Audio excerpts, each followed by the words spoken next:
बिस्मिल्लाहिर्रहमानिर्रहीम। अजीज़ तलबा, हमने 21st चैप्टर स्टार्ट किया हुआ है जिसका नाम है बायोकेमिस्ट्री। और आज के लेक्चर में हम बहुत इंपॉर्टेंट दो टॉपिक्स पढ़ेंगे जिनमें से हम लिपिड्स को डिस्कस करेंगे और उसके साथ हम पढ़ेंगे minerals of biological significance. Lipids, अगर हम स्ट्रक्चर देखें तो हमें मालूम है, हमने पीछे ऑर्गेनिक केमिस्ट्री में पढ़ा है कि अगर एसिड और अल्कोहल का रिएक्शन आपस में करवाएं वो मेक द एस्टर। यहाँ पर लिपिड्स को हम कहते हैं दे आर द ट्राइग्लिसराइड्स। क्यों? क्योंकि उसमें हम एक ग्लिसरॉल लेते हैं और अगर मैं ग्लिसरॉल की बात करूं तो उसमें 3 OH है और इसलिए हमारे पास 3 मॉलिक्यूल ऑफ कार्बोक्सिलिक एसिड्स होंगे। तो हर कार्बोक्सिलिक एसिड का मॉलिक्यूल जो है वो एक OH से बॉन्ड बनाएंगे, वो विल गेट द एस्टर। इसका मतलब यहाँ पर 3 एस्टर्स बनेंगे and that is called as the triglycerides. So they are the triglycerides formed by the reaction of the glycerol with long chain fatty acids। तो यहाँ पर जो R होगा it's a long chain, mean यहाँ पर जो carbon जुड़े होंगे ये ज्यादा तादाद में होंगे, इसको बोलते हैं long chain fatty acids. So lipids are naturally occurring organic compounds of animals and plants origin which are soluble in organic solvents। चूंकि ये नॉन पोलर होंगे तो इसलिए ये, जैसे ये फैट्स होता है या जो ऑयल्स होते हैं ये सारे लिपिड्स हैं, तो ये सारे नॉन पोलर सॉलिड्स में हल होंगे। So these molecules consist of carbon, hydrogen and oxygen। Lipids are the main constituent of all membranes in all cell walls। Food storage molecule, vitamin A, D, E and K and cholesterol। All lipids are hydrophobic। Hydrophobic मतलब ये हुआ कि ये पानी को repel करता है। जैसे हमारे पास ऑयल है, जो घी है, जैसे मक्खन है, तो ये ऑयल को रिपेल करेंगे। That's the one property that have in the common। Fats and oils are made from two kinds of molecule। तो दो चीजों से मिलकर बनता है glycerol, a type of alcohol with hydroxyl group on each of the three carbon, and three fatty acids joined by dehydration synthesis। तो जाहिर है जब इसमें ग्लिसरॉल OH और यहाँ से भी OH रिमूवल ऑफ वाटर होगा, since there are three fatty acids attached, so these are known as the triglycerides। तो हमारे पास तीन टाइप्स हैं क्लासिफिकेशन ऑफ लिपिड्स की। Simple lipids, these are the esters of fatty acid with glycerol. जैसे जो ester है that is made with glycerol, for example triglycerides, neutral fats, waxes होता है। Compound lipids, these contain radical in addition to fatty acids and alcohol, for example phospholipids। तो इसमें ये होता है जैसे ट्राइग्लिसराइड है तो हो सकता है इसमें दो जो हैं वो फैटी एसिड्स हो, थर्ड पार्ट कुछ और अटैच हो, तो उसको बोलते हैं compound lipids. And the last is the derived lipids. These are the hydrolytic product of the compound lipids, for example fatty acid। तो जो compound lipids हैं उनकी हाइड्रोलिसिस के बाद कुछ ऐसे बनते हैं, कुछ एसिड हमको हासिल होता है, तो उसको हम डिराइव्ड लिपिड्स कहते हैं। स्ट्रक्चर ऑफ लिपिड बड़ा इंपॉर्टेंट है।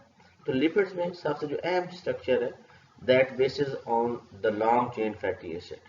So generally lipids are generally defined in terms of solubility and not in terms of particle structure।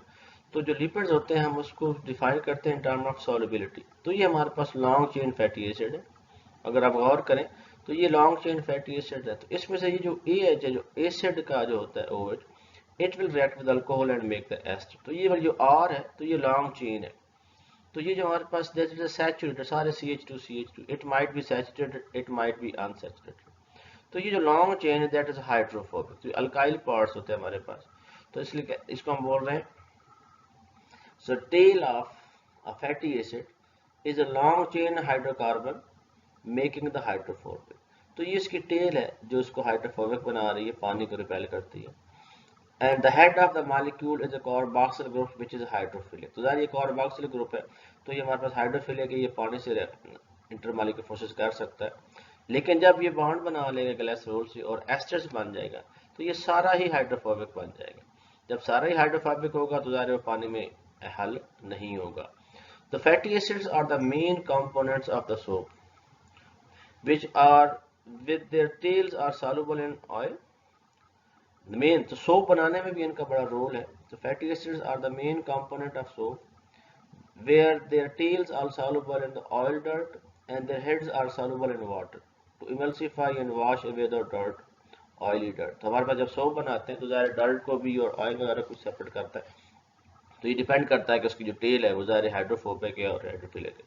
However, when the head end is attached to the glycerol to form a fat, the whole molecule is hydrophobic. तो हमारे पास ये इसको हम long chain fatty acids कहते हैं, क्योंकि इसमें ज़्यादा कार्बन अटैच होता है तो ये कार्बोक्सिलिक एसिड, लेकिन जब ये कार्बन आइटम ज़्यादा होंगे तो उसको हम कह देते हैं फैटी एसिड्स. तो अगर मैं प्रॉपर्टीज की बात करूं, so oil and fat may be either liquid or non-crystalline solid at room temperature. Fats and oils in the pure state are colorless, odorless, and tasteless. Color arises, colored fat arises due to foreign substances. For example, yellow color of the butter is due to presence of the keratin. तो हमारे पास जो मक्खन होता है जो yellow colour का होगा तो वो केराटिन की वजह से होता है. They are lighter than water, insoluble in water, क्योंकि ये सारे हाइड्रोफोबिक हैं. जैसे हमने कहा ये मक्खन जो ऑयल है जो फैट्स हैं ये सारे जो ये पानी में हल नहीं होते. They are insoluble in water, they are readily soluble in organic solvents like ether, carbon disulphide, acetone. तो सारे नॉन पोलर जो है नॉन पोलर में हल हो जाएंगे. They form emulsion when they are agitated with water in the presence of soap or other emulsive fat. तो इसको जब हम इसको मिक्स करते हैं सोप के साथ तो एक हमारे पास emulsion बन जाता है, that is called as the emulsification. And fats and oils are poor conductor of heat and electricity and serve as an excellent insulator for a animal body. तो इसमें हीट या करंट पास नहीं होता. इसकी chemical properties बहुत important है. तो सबसे पहली प्रॉपर्टी है hydrolysis of fats and oil. तो ये हमारे पास एस्टर है, this is triglyceride, this is the tri esters of long chain fatty acids. Hydrolysis mean reaction in water in the presence of enzyme lipase. तो जब हम hydrolysis करेंगे तो we will get the again alcohol and acid. तो एक molecule alcohol का बनेगा glycerol का, and we will get the 3 molecules of the fatty acid, that is called as the hydrolysis. दूसरा है सोप बनाने में हम ये रिएक्शन करते हैं and that's called as saponification. कि अगर हम इस ट्राइग्लिसराइड का रिएक्शन बेस से करवा दें सोडियम हाइड्रोक्साइड या पोटेशियम हाइड्रोक्साइड से, so we will get the salt of acid. एक तो हमारे पास ग्लिसरोल होता है and then we will get the salt of acid, and this sodium salt of long chain fatty acid that is called as the soap.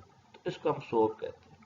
So this is called, and this phenomenon, this process is called as saponification. So saponification is the hydrolysis of the triglyceride by alkalis, sodium hydroxide या potassium hydroxide से use करते हैं, and we will get the soap. तो हमारे पास जो practical से matric class में पहले उसमें ये सोप बनाने का प्रोसेस भी दिया गया था. थर्ड है हार्डनिंग ऑफ ऑयल. तो ऑयल और घी में जो फर्क है, both are the lipids, both are the triglyceride, लेकिन दोनों में जो फर्क है उस लॉन्ग चेन का है. अगर ये लॉन्ग चेन जो है कार्बन की ये सैचुरेटेड होती है तो हम कहते हैं कि ये फैट है, घी है, और अगर ये अनसैचुरेटेड हो तो ये ऑयल की फॉर्म एग्जिस्ट करता है. तो ऑयल को घी में कन्वर्ट करने के लिए तो ये अनसैचुरेटेड, इसका मतलब ये ऑयल है, इसको सैचुरेट करने के लिए we add the hydrogen in the presence of nickel. तो यहाँ पे हाइड्रोजन ऐड होगा and we will get the saturated molecule and that is called as the fat. तो इसलिए हमारे पास जो ऑयल को घी में कन्वर्ट करते हैं तो that is the hydrogenation and this is called as the hardening of oil. तो चूंकि ऑयल है वो लिक्विड होता है, जो घी होगा जो फैट है वो सॉलिड होता है, and that is the only difference कि ये अनसैचुरेटेड होता है और यहाँ पर जो लॉन्ग चेन है वो सैचुरेटेड है. तो यहाँ पर लिखा हुआ है what we know, the unsaturated triglycerides are liquid at room temperature. They are called the oils. They can be saturated by passing hydrogen in them in the presence of metal catalyst. The result is the conversion of liquid triglycerides into a semi-solid triglyceride. This process is called as hardening of oil. And this reaction is used commercially for the production of vegetable ghee, margarine. Hardness of oil are also used extensively for making soaps and candles. तो ये इसकी बड़ी 3 अहम reaction ये आपने याद करने, hardening of oil में, हाइड्रोलिसिस में, सैपोनिफिकेशन में. तो लिपिड्स के 3 मेजर बायोकेमिकल रोल्स हैं. As storage form for metabolic energy, components of the membranes, as messenger prostaglandins and steroid hormones. तो ये बहुत ज़्यादा प्रोस्टाग्लैंडिन्स जो है इनका बहुत इंपॉर्टेंट रोल है ये ब्लड क्लॉटिंग में, प्लेटलेट्स में. तो इन सब में ये हमारे पास जो है लिपिड्स इस्तेमाल होते हैं. और उसके बाद जो अहम रोल लिपिड्स का जो एनर्जी है कि हमें कितनी एनर्जी हासिल होती है. A major role of lipids in nutrition is to provide energy.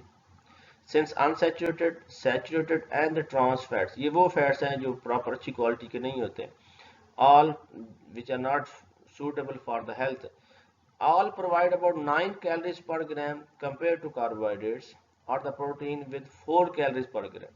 तो जो lipids हैं जो मक्खन या घी हम खाते हैं, they provide 9 calories per gram as compared to carbohydrates and protein 4 gram 4 calories per gram. Even though it is high in calories, fat does not necessarily cause weight gain. If you monitor your total intake, our body also needs fat from our diet and to be able to absorb and use fat soluble essential nutrients vitamin A D और ज़ाहिर है तो fats का भी role है, तो हमें fats भी साथ साथ उसकी प्रॉपर क्वांटिटी खानी चाहिए। दो किस्म के लिपिड्स होते हैं, एक को बोलते हैं essential and second is called as non essential lipids. Those lipids which are not synthesized by our bodies and are supplied to our bodies through diet, they are called as the essential lipid। तो ऐसे lipids जो हमारी body नहीं बना सकती, हमें खुराक के जरिए चाहिए, उसको एसेंशियल कहते हैं। और वो जो हमारी बॉडी बना सकती है उनका बोलते हैं नॉन एसेंशियल लिपिड्स। जैसे the essential lipids are poly unsaturated fats called omega 6। Omega 6 का क्या मतलब है? तो this is a way of nomenclature.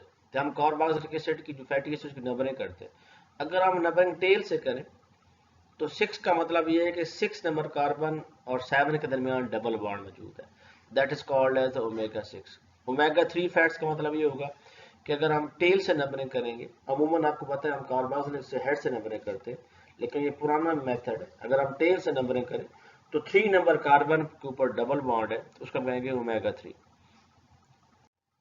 We need these fats for hormone synthesis, cell membrane structure, and healthy brain and vein, and they may help lower our blood cholesterol level. We can get omega-6 fatty acids from vegetable oil and nuts. Omega-3 fatty acids are also flaxseed, walnuts, and the fatty fish. तो ये वो lipids हैं जो हम खुद नहीं बना सकते, हमें खुराक के जरिए लेने होते हैं। और हमारे पास जो नॉन एसेंशियल है कि हमारी बॉडी बना सकती है। So mono unsaturated fatty acids are not essential in the diet because our body can't synthesize। तो मोनो अनसैचुरेटेड मतलब इसमें एक डबल बॉन्ड हो तो हमारी बॉडी बना सकती है, but they may help to reduce our risk for heart disease। They are in olive oil, peanuts, and avocados। We do not need to get saturated fat, trans fat, or cholesterol in our diet, and these lipids raise bad cholesterol level in our body। तो cholesterol या trans fat जो अच्छी quality के नहीं है, और we don't need saturated fat, तो saturated fats को हमें ज़्यादा ज़रूरी नहीं है। इसी तरह लिपिड्स के बड़े अहम फंक्शंस हैं, तो देख लेते हैं। Tissues reconstruction, nervous system, increase and sure normal function of the skin, antibodies formation, good function of the endocrine glands and the water metabolism.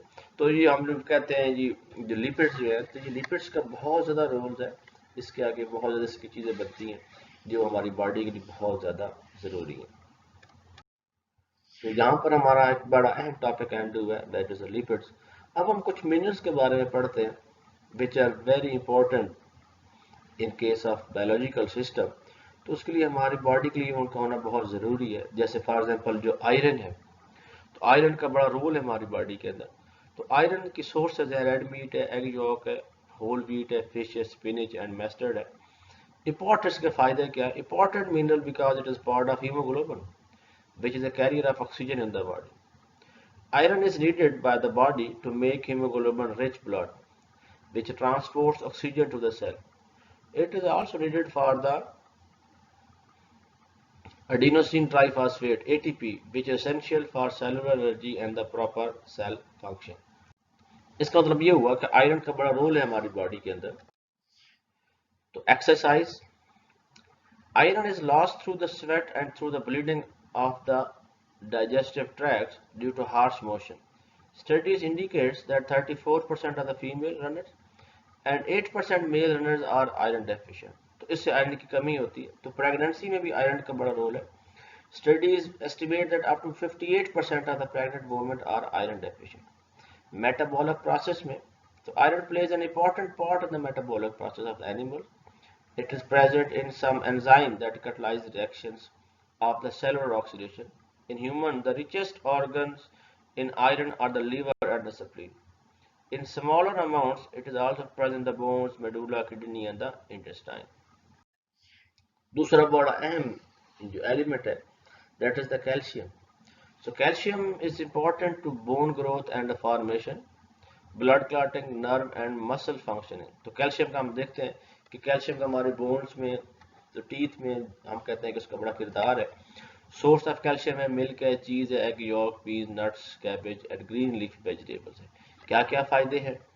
Calcium is most common mineral in the human body, where it is present almost the same relative abundance as earth crust. There are 6 stable isotopes of calcium. तो ये अगर याद कीजिए, calcium 40 is the most common 97% and calcium 46 is the least common. इसके फायदे क्या होते हैं? The integrity of the system depends critically on the vitamin D. So if there is a deficiency of the vitamin D, there is a loss of calciumic action leads to decrease in the ionized calcium. तो ज़ाहिर है calcium जो vitamin D है इसकी वजह से calcium की deficiency होगी. Approximately 99% of the total body calcium is in the skeleton and the teeth, and the 1% in the blood and the soft tissues. तो इसके बहुत ज़्यादा इंपॉर्टेंट फायदे हैं. Structural as stores in the skeleton, as a cofactor for the extracellular enzyme and the regulatory proteins.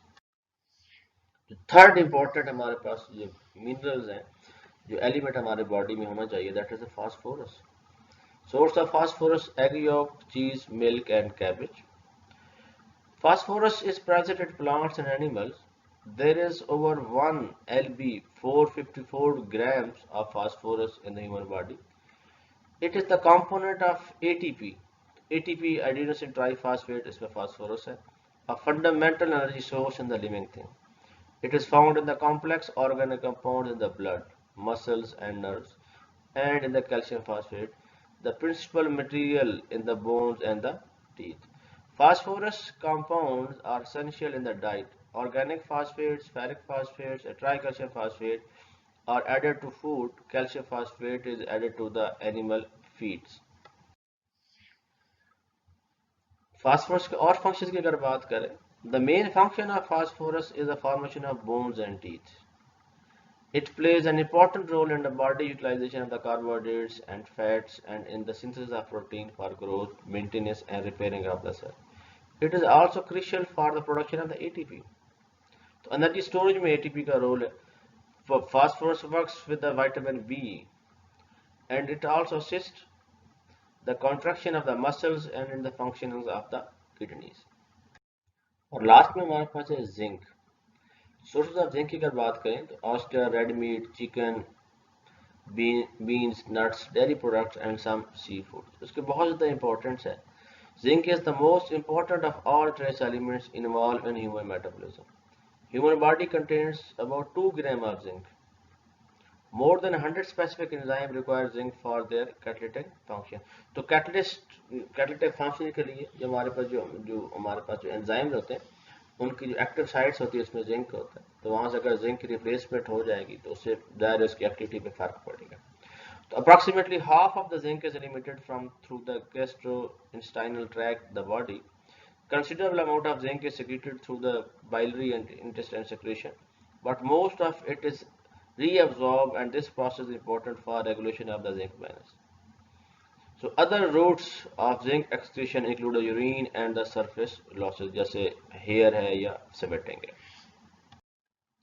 तो अगर मैं summary की बात करूं तो आज के लेक्चर में हमने 2 अहम बायोलॉजिकल इंपॉर्टेंट कंपोनेंट्स को पढ़ा है, जैसे लिपिड्स और कुछ ऐसे मिनरल्स को पढ़ा है जो बायोलॉजिकली बड़े इंपॉर्टेंट हैं.